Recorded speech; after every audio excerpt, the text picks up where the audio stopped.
Something I really feel like a lot of parents get wrong, and I've been there before, trust me, is this idea of wanting to raise resilient children, but jumping in and saving them and rescuing them every single time they face discomfort, especially emotional discomfort.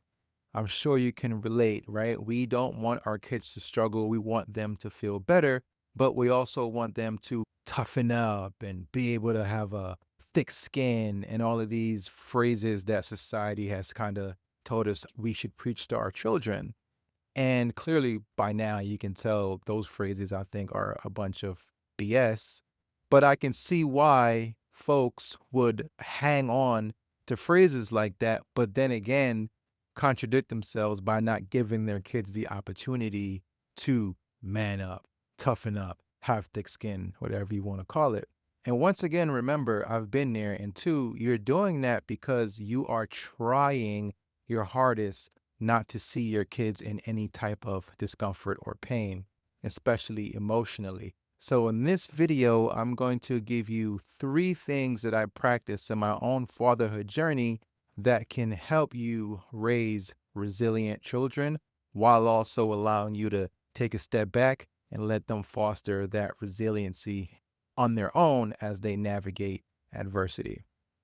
So, the first thing I'm going to say is you have to show them receipts, right? My son is 14 years old and he's been through a lot, right? He's been through back and forth different homes since he was old. He's been in the courtroom for a custody battle at like the age of 5, right? He's just navigating a lot just when it comes to both of his parents alone, right? And then you add on top of that, he is a star basketball player. He's been that since he was like, I don't know, 9 years old. And so every single game he plays, he has what he must feel like the weight of the world on his shoulders compared to a lot of his teammates. So that's adversity. On top of that, he has had surgery before. He's fractured his wrist. He's just had a ton of things in his life that he has had to overcome, right? And so all of the time, I tell my son, man, you are resilient. I tell him this all the time. And now I show him receipts, right? So that's the first thing. You got to show them receipts. I just don't say, oh man, Caleb, you're such a resilient kid. You're such a resilient kid, but then I don't have anything to show for it, right? I show him examples in his own life how much he is a resilient young man. And not only that, you know, for an example, I'll give you an example. Every single time he has a tournament or something like that, right? Basketball tournament. And let's say there's 3 games for the day. And let's say the first game he plays pretty poorly to his standard, right? He doesn't shoot the ball well, he just plays poorly.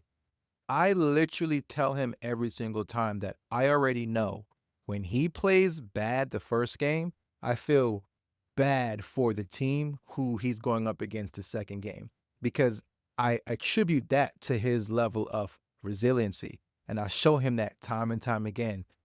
Whenever you play bad, what happens the next game? You figure it out and you bounce back. And so when he walks through this world, he already is viewing himself as someone that's resilient.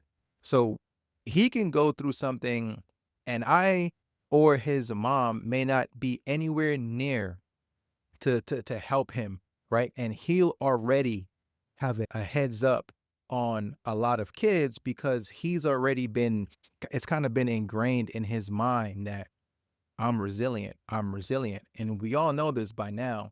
Your identity, right? Your identity is what truly fosters what you see, how you view yourself is what you see through the universe. So if he's going through his whole entire childhood, right, being told throughout, you're a resilient kid. Look at how you bounce back with this.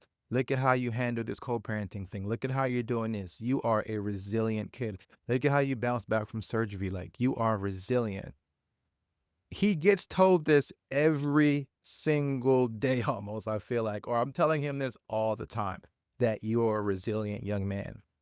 So when he goes off into the world, when I'm not there to put a hand on his shoulder, he's going to feel very much secure in his ability to manage adversity and his ability to be resilient. So I would say that's the first thing that you should think about as a parent is, how can I show my child proof that they're resilient, right? I want to keep telling them that they're resilient.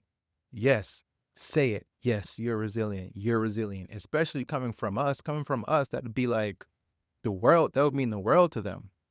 But we also have to make sure that we're showing them proof, showing them receipts. So right now, take a look at, some things. And my son is 14, but I also have a 4-year-old daughter. That's what makes me unique in all these talks, right? So you could take a look at your toddler or your teen, or if you have, an older kid, and I bet you can think back to times that they displayed resiliency, right? And that's what you want to keep in mind. And that's what you want to reinforce and show them like, man, look at when you went through this and how you bounce back on the other side. Look at how you always, right?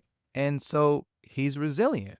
And no, if it's one thing you ask my son today, give me 3 characteristics of yourself, or give me 3 qualities, give me 3 good, positive qualities about yourself. I assure you, I'm telling you this, I will die on the hill betting you this, that he's going to list resiliency as one of his qualities. And where does he get that from? He gets that from me drilling this in his head that he's a resilient kid. And I also give him proof that he's a resilient kid, right? So that's the first thing I would do is make sure you're giving proof and instilling it in their mind that they're resilient, and that's going to become their identity.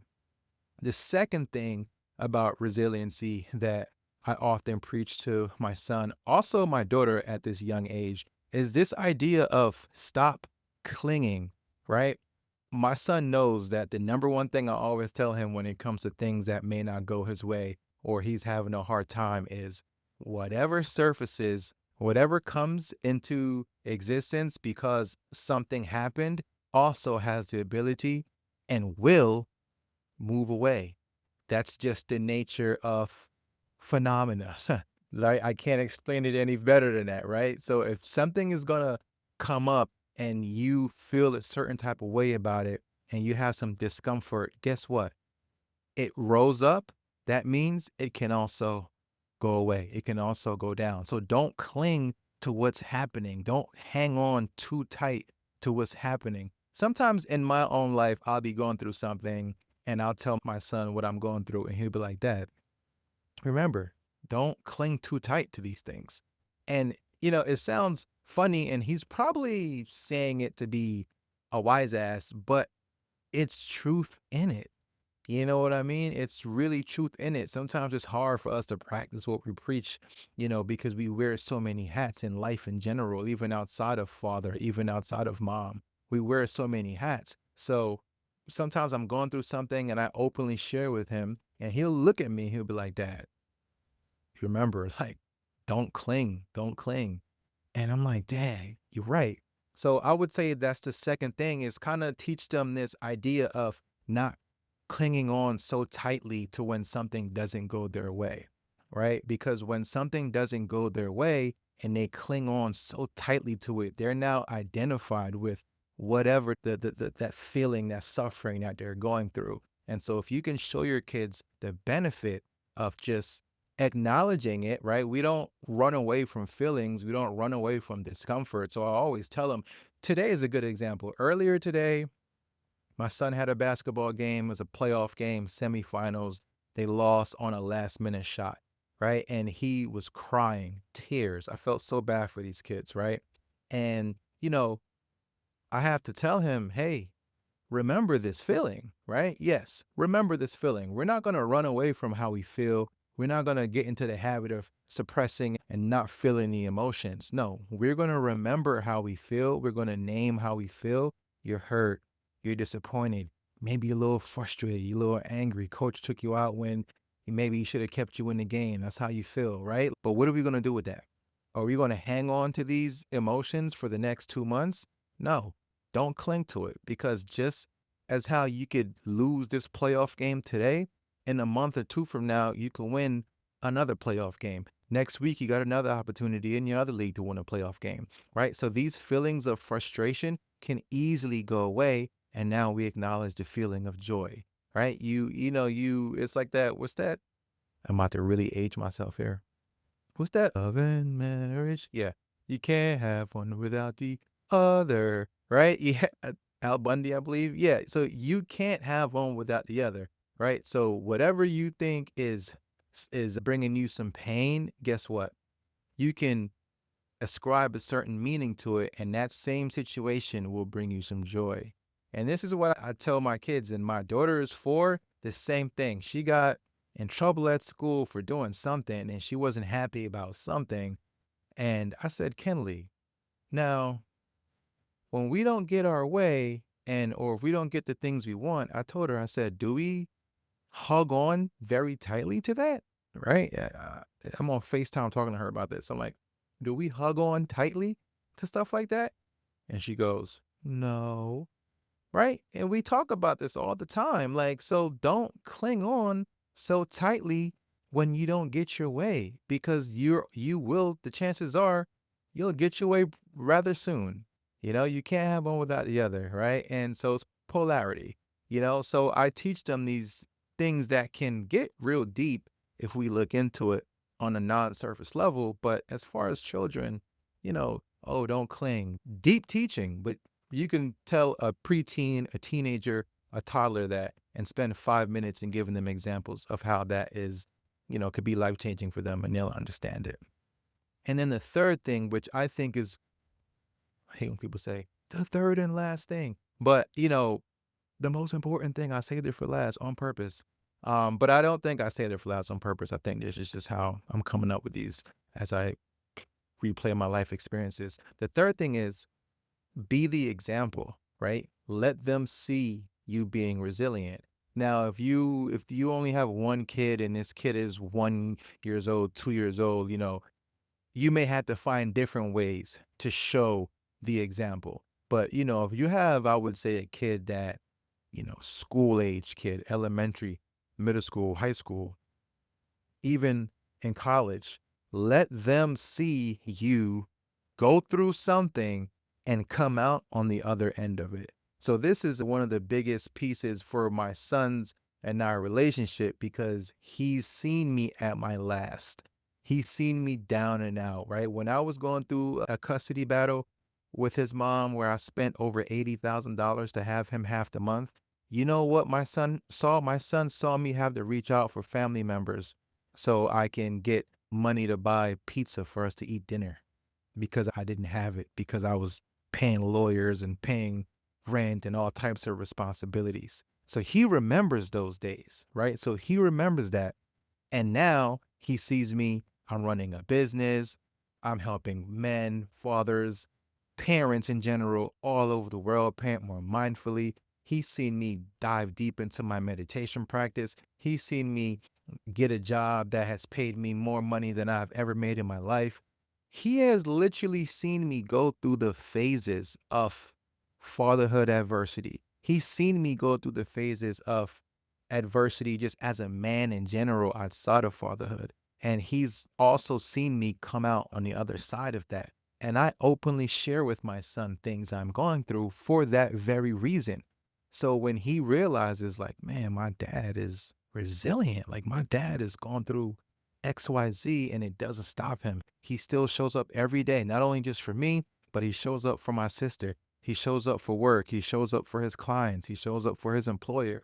Like, man, my dad really is a resilient man, and I want to emulate that. I want to be that way. And, so just put yourself out there. Don't be afraid to be vulnerable with your children. It always comes back to that, especially as men. Don't be afraid to be vulnerable. Put yourself out there and let them see, like, man, if my dad can do it, so can I. For the moms watching, if my mom can do it, so can I. So the first thing is, remember to kind of show them proof, drill it in their mind that they are resilient, and show them the receipts to back it up.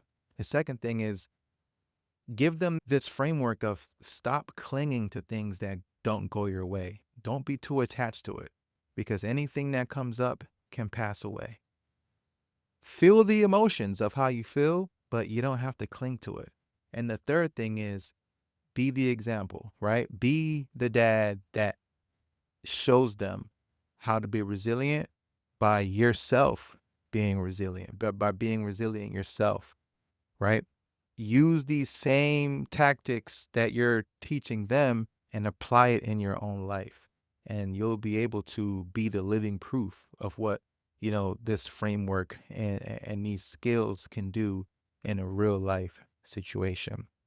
And so if you enjoyed anything we discussed today, these are kind of the things I help dads with. I have my 365 Dad journal that helps dads reflect. So, a year's worth of prompts I created that helps dads reflect on these things when it comes to being a mindful father, when it comes to building deeper bonds with their children.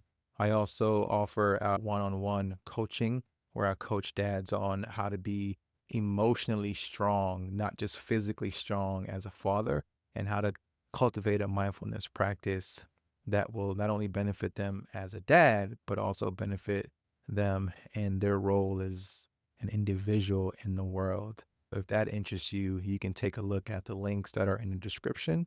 And I'll see you next week. I appreciate it.